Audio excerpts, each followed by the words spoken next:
thought I had no words for Banff and Jasper National Parks, but now I'm at Liard Hot Springs in a thunderstorm, and it's fucking amazing. Like, I don't have any words. You see, it's beautiful gardens, sulfur springs, soaking. You know, there's cold water coming in too, so you can cool off.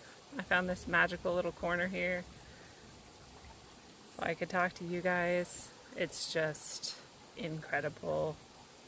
And I saw bear on the way. There's like moose, elk, sheep, goats.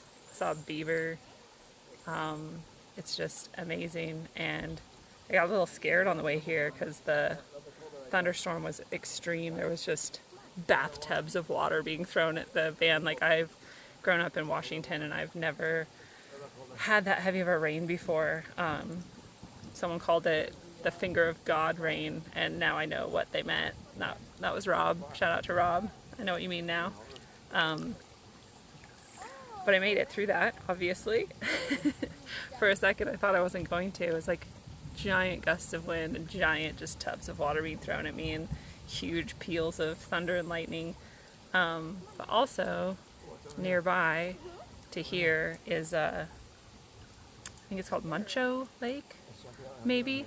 And I found out on my way here right before that thunderstorm that a couple had been murdered in their car at night in their van where they were camping. So I had a crisis of consciousness, like, should I keep going? Or, you know, like, what if it's a serial killer and I'm in a van camping in this exact area? But I decided to keep going. I mean, this whole trip could possibly be dangerous, but so could anything else I ever do. And it's like, I got to Liard Hot Springs and there was no camping spots left, and I was like, oh my god, what am I going to do? And the lady's like, well, you can camp in the overflow parking. And I was like, well, is it safe? Am I going to be murdered? And she just looked at me like I was crazy, and she said, anytime there's humans around, you could be murdered. And I was like, fair point, true. And in the meantime, I get to enjoy this, which is one of the peak experiences of my life. So it's worth it. And I'm going to carry on. I get to be here for 3 magical days, so I'm sure I'll share some more with you guys. If I'm lucky, the hanging gardens will open. But right now they are closed because there's a bear around, I guess. So maybe they'll open those and we'll get to see them. Stay tuned.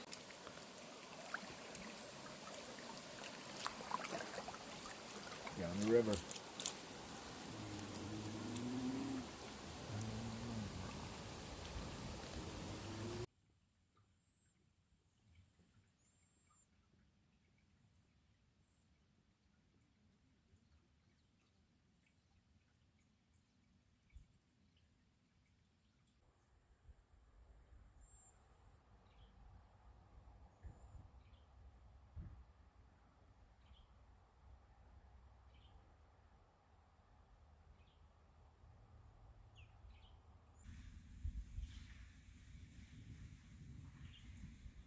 These fish only exist here in Liard Hot Springs. They've adapted to the warm waters because this whole marsh is actually a hot water marsh. So all of the life here is a little unique. Some of it's familiar, like the sandpipers and the kingfishers and the dragonflies, but there's these fish, a species of snail called physa, as well as an algae, or a relative of the algae that only grows here as well. And I believe that it's those long ones there. I haven't seen one of the snail yet, but if I do, I'll be sure to get one for you guys. It's a delicate and beautiful ecosystem, and I'm pretty sure I found heaven.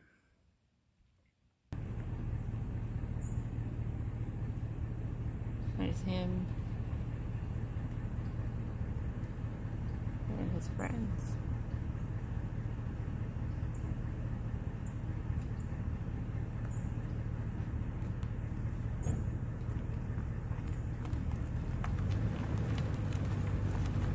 heard this guy's an old guy. You can tell by his horns.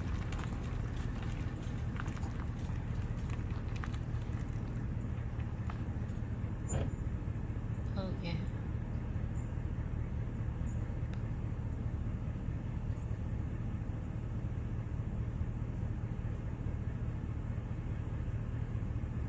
They probably think we're so weird.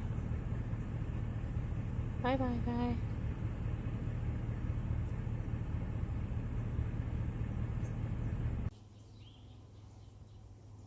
This is my hair right now, so just deal with it. I can't express how magnificent it is to wake up, go to a hot spring, a natural hot spring that's in a natural pool with all the plants coming right up to the edges, and just soak in it as long as you want. Mosey on back, make lunch. Yeah, I soaked for like 4 hours this morning. It really was lunchtime when I left. And hang out in a hammock, sleep for a while, wake up to a thunderstorm, run back to the hot springs, get back in again. Like, this is the life. This is the life. There's raspberries growing right here. I'll try to get some shots of that so you guys can see. They're just everywhere here. There's raspberries growing around wild. There's some bison hanging out, like, I don't know, 100 yards that way. It's pretty rad. When I heard the thunderstorm coming and I woke up from my hammock nap, like I said, I ran out there. It started raining as I was going there. It's like a half-mile boardwalk walk out there. And then I'm probably like a half-mile from that where my spot is. So maybe like a mile. I go out, I get there, and I start getting like kind of woozy, you know, kind of like, I don't know, my stomach felt a little upset or something. And then this crack of lightning hit right above. I mean, right, I don't know where it hit, but it felt like it was right on top of us. Shook the platform, the little structure that's there, like shook it. It shook. And the thunder was like, I've never heard that loud of a thunder before. And then I felt like really kind of a wave of sickness. So I went into the changing rooms and there was this woman laying down on the benches in there. And I was like, oh my God, are you okay? And she was like, I don't know. I just feel really sick all of a sudden. And I was like, me too. You know, these fucking mosquitoes. I was like, me too. That's so weird. You know, like maybe it's the lightning or the thunder. Like maybe it's like the energy of the storm or something. Maybe we're sensitive. I don't know. I was like, but I have an orange and sometimes sugar makes me feel better when I'm feeling like this. So do you want to share an orange? And she was like, yeah, sure. So we shared an orange. This orange I wouldn't have even had, because I'm stupid and didn't buy enough fresh fruit for this journey. But I do have my jarred fruit that I made this summer from my plum tree. So that's been really nice. But anyway, this orange I only have because of the time I got sick earlier, if you guys remember. And I stopped at a hotel and they had a free breakfast in the morning, and there was very little that I wanted, but their oranges were good. So I grabbed a few for the road, and that's why I have this orange that I'm now sharing with this woman. And she's kind of started to feel better. I had some peanuts too. We cracked a few peanuts together and had some peanuts, and she started to feel better. I started to feel better, and the thunder was passing, and we were like, maybe it really was just the storm. But she was like, I don't know, but that orange really made me feel better. And then she explained that she had actually seen black. Her vision went black for a moment, and that's when I realized that actually she had had a panic attack. But I didn't want to say that. I don't know, it's just a weird thing to tell someone, like, you had a panic attack, especially if it's not something that reoccurs for them and they don't really need to diagnose it or whatever. But I realized, I wouldn't have had that orange. I wouldn't have gone there unless I woke up to the thunderstorm and got excited to get in a hot spring in a thunderstorm. I wouldn't have had the orange unless I got sick. I wouldn't have talked to her and figured that out unless I had the orange to offer, probably. And then I just felt like this is what I do when people are on acid or mushrooms too, like I'm like the trip mother. Like I just see someone in distress and I'm like, oh my gosh, do you need help? Are you okay? Let's figure this out. Oh, you're gonna be fine. Everything's gonna be fine. And I just talked to her, we talked about our jobs and where we were from, and she would keel over every once in a while, and I would just act like that was normal. And anyway, I just felt like I was in the right place at the right time with the right tools to help her through that. And it was kind of cool. It was cool to be able to share with a stranger and help them through that moment. You know, out here in the middle of nowhere, we have no cell reception. You know, and I just realized like you're just kind of out of your element if you didn't grow up here. This isn't what you're used to. It's just like gigantic thunderstorms rolling through every day, and you know, these epic hot springs that are really, really hot, hotter than any hot springs I've ever been in. You know, and just cut off from society. And if you weren't used to that and you come all the way up here and then you kind of have this lightning crack right above your head, like you might have a panic attack. It is remote and it is strange, and you know, I just realized like I'm out of my element too, but I like it. I like that. I like pushing myself beyond my comfort limit, because that is where we experience growth, and you know, we have some space to kind of become who we were becoming, but the spaces that we tend to create for ourselves and be in can sometimes be limiting. So it's nice to go beyond your comfort limit and go beyond your limits in the same time. They go hand in hand. And that's what growth is, right? Anyway, it was also funny when I was then hanging out in the hot springs, and you know, you just start talking to people, and you know, everyone's doing kind of the same thing. There's a couple people who are from around here and they've been doing this their whole life, and then there's most people have come from around the world. There's people from other countries. There's Germans that I met, some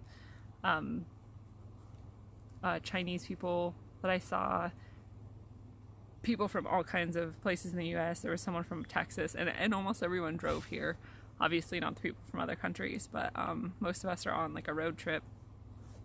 So it's cool, you have a lot of common with people right away, and I feel like you don't, you know, when you're just going to somewhere kind of normal for you or usual for you, again, when you're in your comfort zone, you don't necessarily reach out to people and connect with them very often. But when you're in a situation like this, and everyone is doing the same thing, and everyone's from somewhere else, and everyone is out of their comfort limit, then you are more likely to connect with people. And I remember that about traveling abroad too. And so it's neat to just have this kind of instant connection with strangers. You know, a guy I was walking by after I drained my battery yesterday by leaving my lights on, because I got here in such a excited rush to get to the hot springs. I just like pulled up in the thunderstorm and like turned my car off and grabbed all my stuff and like ran to the hot springs, and I left my lights on and I drained my battery. So I got back and realized that and was like, oh God, there's no cell reception out here. I can't contact anyone. So I have to approach a stranger and ask them for help. And I was just like, okay, whatever, I'm gonna go to the bathroom, figure it out when I get back. I'm walking to the bathroom, this guy, just very nice guy, just looks up and says, hey, how are you doing? Are you okay? And I was like, I'm okay, I just drained my battery, you know, and I told him what had happened. He's like, oh, I have a jumper cable, I'll come right over. And he comes and starts it up, and we talk for like an hour. Hella cool guy, Mark, if you ever see this, how you doing? Him and his wife are doing a similar trip, and super nice people from Minnesota, and just, you know, you make neighbors instantly and make friends instantly, despite the nearby recent murders. And you know, that's another thing that I kind of love, is that you can be out here in the middle of nowhere. Everyone knows, not everyone knows, but most people have heard about the murders, and we're still connecting despite it. So, you know, you can stop and you can not go beyond your comfort level because you're scared, and you're gonna miss out on something likely, right? Or you can go anyway, and you can trust that people are mostly good most of the time, and you can connect with who you can, and you can experience something amazing and connect with people and grow. So anyways, it's been really cool, and probably gonna take another nap in this hammock, and then I'm probably gonna go back to hot springs again, and then I have a whole nother day of this. So I'm a lucky lady, and I'm sure I will share more with you guys later.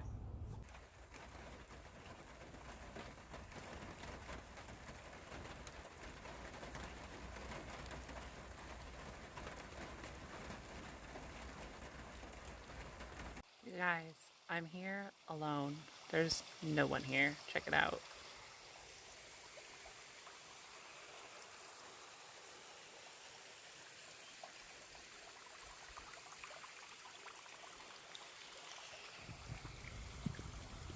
It gets crazy. There's always a bunch of people here, and there's no one here. I've been here alone for like an hour. There's birds chirping. There's like a bear up there. It's fucking crazy. It's so rad. This is the most natural hot spring I've ever seen in my life. I've ever been to. I just floated in it for hours. But check it out. This is the source.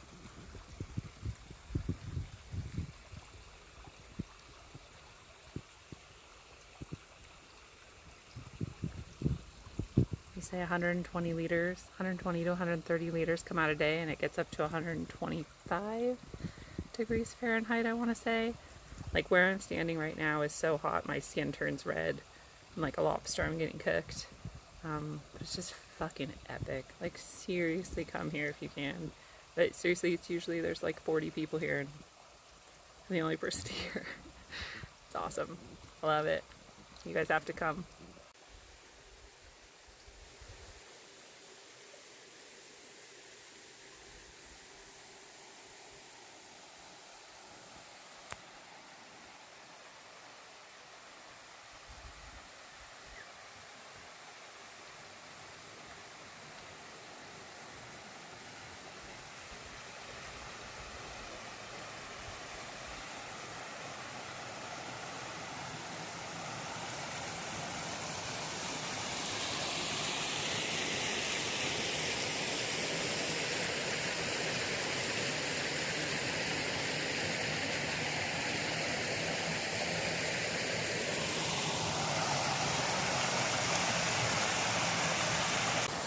Can I just add, besides the sound of the waterfalls and the sound of the birds and just the ambiance being amazing, it also smells like flowers everywhere here. Like it smells amazing. It's so rad.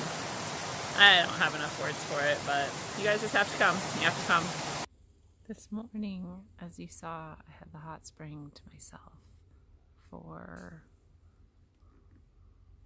2 hours, maybe.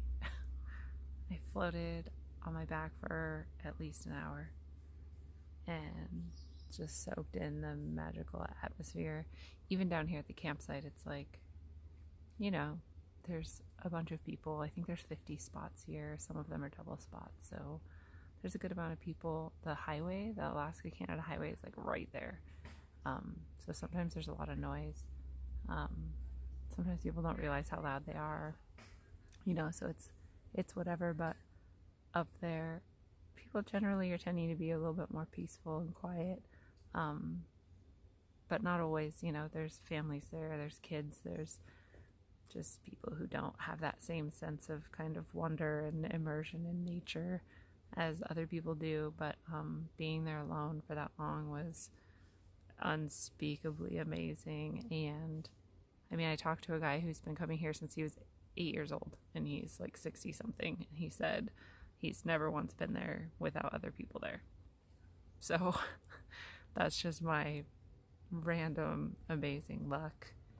I want to think it's because I appreciate it so much, but either way, I'm very grateful for that. And you know, there's this cool thing I realized when your face is like right at the water level, and it's like aquamarine water, you know, and you look kind of like you're looking just like a magic eye picture.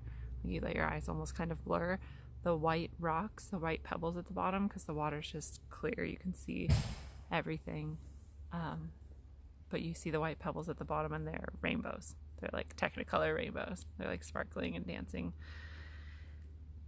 in the water with the light, and it is pretty amazing. And the sun peeked through for a minute, and it was actually nice because it didn't get hot, but it still came out, and I got to do a little sun gazing, which was really cool too. And then other people showed up, but they were all super peaceful morning sort of people, and so even for the next few hours after that, I got to have a really peaceful time. And I mean, people come and go, you know, they'll come sit down, splash around for a little bit, hang out for like 5 or 10 minutes, and then leave. and I'm and I like hang out there for like 4 hours. So I just don't know why you wouldn't. You'd come all the way up here to, just come jump in and out or whatever. But maybe I'm the crazy one. I like being crazy, if so. But yeah, I came back down here to the campsite and I put up my hammock again. As you can see, I'm like addicted to hanging out and reading in the hammock. And anyway, it's just been like nonstop noise. Like these people come by with these massive just houses on wheels. They have to be like $300,000 for these gigantic, just huge RVs. And I'm not gonna judge, dude. That's pretty fucking nice if you can afford that. Like, that's pretty cool. But I'm happier. I think, I wouldn't know, I have nothing to compare it to, but I think I'm happier in Falkor. I just have my bed, got my cooler, got some snacks, make my soups, make my oatmeal, and hang out and relax. It's really, really simple. It's really, really cheap, and it's really, really easy to take care of and maintain. Just got to fill up with gas a little bit. I'm sure my gas per gallon is pretty amazing compared to these behemoths that are everywhere. And then on the other hand, you have people who are like bicycling through and camping here, and there's nothing out here. I mean, there's nothing there. It'll be like hundreds of miles between towns, and the town is literally like one lodge that might have some gas and some provisions and a few rooms to rent, and that's it. Like, there's nothing. When I was driving through that massive, massive thunderstorm the first day that I got here, there was some bicyclists driving through it as well. And I thought I was bad off and a little bit worried about how it was going to go, but not on a bicycle. So anyway, I just am grateful for exactly what I have and exactly where I am. And today is my last day. I don't know how I'm going to leave it behind, but I'm going to go back up this evening, soak it all in one more time. Maybe I'll go back tomorrow morning before I leave. Maybe. We'll see. Probably. I probably won't be able to resist it. So, anyways, hope you guys are enjoying this as much as I am. Liard Hot Springs. Get out here. Also, I need to make a correction to you guys. The hot springs don't do 130 liters per day. They do 130 liters, not even per hour, per minute. It's a per minute thing. That's how much water is pumping out of there for thousands of years. And who knows? We don't even know how long. Just endless. Again, this is another example of source water, which we don't account for in our water cycle when we learn about that in school. So, copious amounts of water, nothing but abundance given to us from our mother. It's a beautiful thing.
Baby in the road.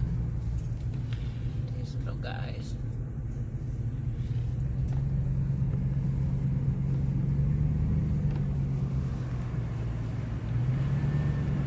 You guys so cute. You're so cute. You pooping.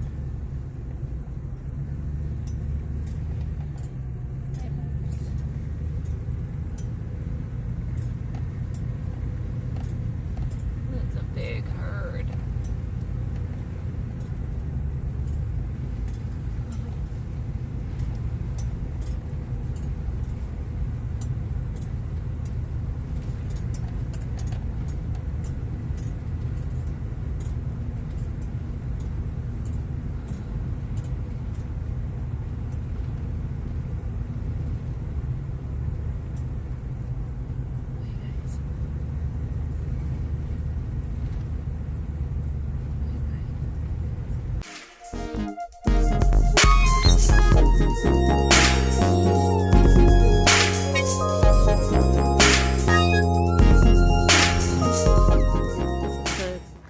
Forest in Watson Lake in the Yukon, Canada, almost, kind of, sort of to Alaska. But this place is fucking crazy. I love it.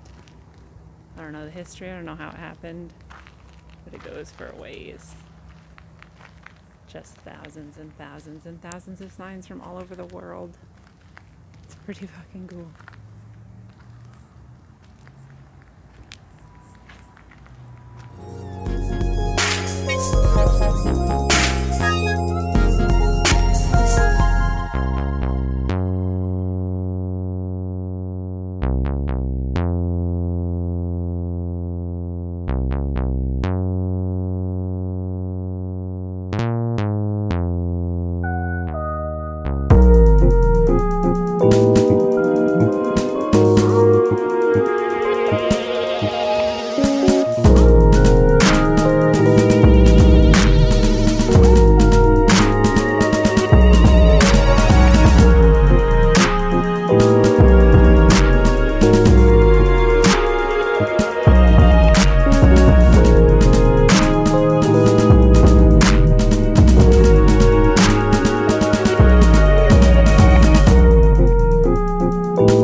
This time in Fraser. Not sure if it's Fraser, Alaska or Fraser, Canada, but it's pretty cute. Here we go. Just kidding, apparently that was not where I'm supposed to stop. The border crossing is coming up.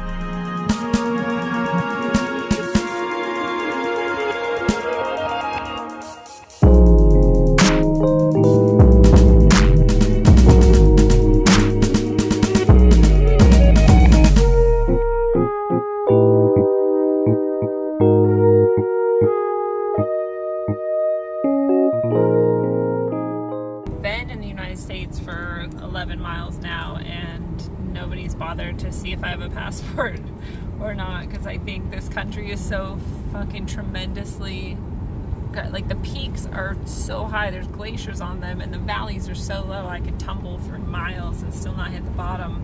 I think they're just like, if you want to fucking come here, come be here, that's fine with us, like, you're gonna die. There's like nothing, there's no one and nothing here, so I don't know, I'm in the United States again, but you know, nobody cares. So that's so weird. We'll see what happens at the border, or whatever they're calling the border, even though I already crossed the border.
I got to Whitehorse in the Yukon. It's the capital of the Yukon, actually. It's a pretty cool city. It's beautiful. It's on a lake or a river. It's a river. So it might even be the Yukon River. It's a cool city. I got there and I realized I'd have 3 days of straight driving to go to Denali, which would be cool. It'd be cool to say I was at Denali. It'd probably be cool to see it, but basically you take a bus tour through it. It's very much like Zion, and Zion was awesome, but there was thousands of people there, and it was crowded, and it was stupid, and the only reason the bus tour was cool is because we got the last one of the night, and no one was on it, and all the animals started coming out because it was evening, and they knew the humans were gone. And Denali's not like that. It has like 2 bus tours a day, and it's probably cool, right? It's probably cool, but I was like, I'm not like super excited about that, honestly. It was just something to do on the way. And then it'd be awesome to see Damon Hall. Damon, really have to hug Damon in person and hang out on his porch and partake of fun things while we explore the universe with our minds. And Miranda, I want to meet Miranda and the family, so that was going to be one of the highlights of the trip. But again, that's even like a day at least from after Denali or more.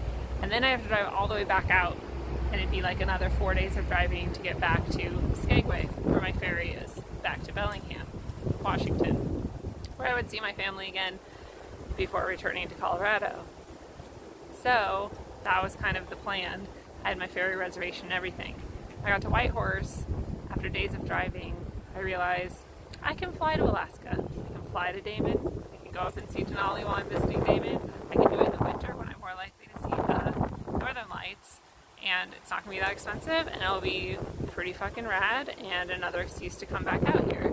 And I can do it with someone else, and that might be cool too. So then I thought, well, Skagway's only 2 hours away. Some people told me that sometimes you can go and some people will have maybe canceled at the last minute, and so you can get a spot on the ferry and get down. So I thought, well, I'll at least just go check it out. I'll go check out Skagway, and I'll see if I can get a place on the ferry. I get to the U.S. border to get into Alaska from Canada. Beautiful country, by the way, like some of the most beautiful I've ever seen. You saw the footage on the way, but it's like craggy rocks with like lakes dotted everywhere and glaciers up in the mountains, and it's like lichen covered rock. It's beautiful. It was amazing. Turquoise water, like it was just epic. But got to the border crossing, super nice guard. He was like, where are you going? Skagway? Where are you headed? Bellingham? Oh, you heard about the ferry strike, right? No, hadn't heard about the ferry strike. So the ferry strike started yesterday. Again, this is all on a lark. Like, this is all on the chance that I could possibly get a random ferry crossing. So obviously that's not going to happen because there's a strike.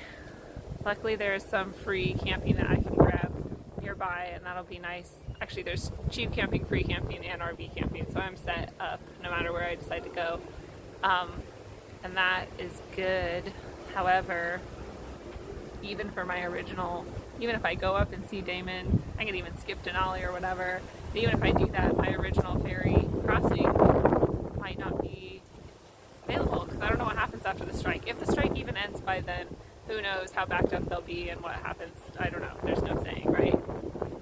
So I don't know what to do. That's where I'm at now. I might be stuck in Skagway for a while. I might go up and hang out with Damon and hope to get a ferry back down at some point.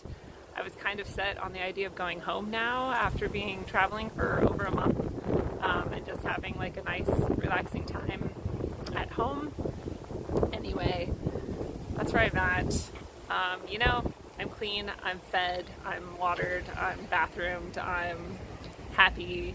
I had some random change of plans, which is my way, right? Super Sagittarius, flighty, like everything's always changing. So yeah, this time that didn't work out for me, and we'll see. If I decide to drive back down, then I either retrace my whole entire route, and it takes a really long time, or I go a new way and it takes long. Either way, no matter what I do, it takes a long time.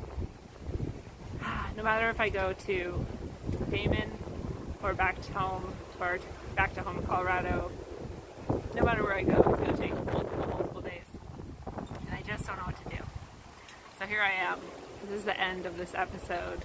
I guess I'll leave you waiting for the next episode to find out what I did. Anyway, Skagway is pretty fucking cool. I'm glad that this is a place where I'm stuck for a minute at least, because I can hang out and explore here for a time. Anyway, love you guys.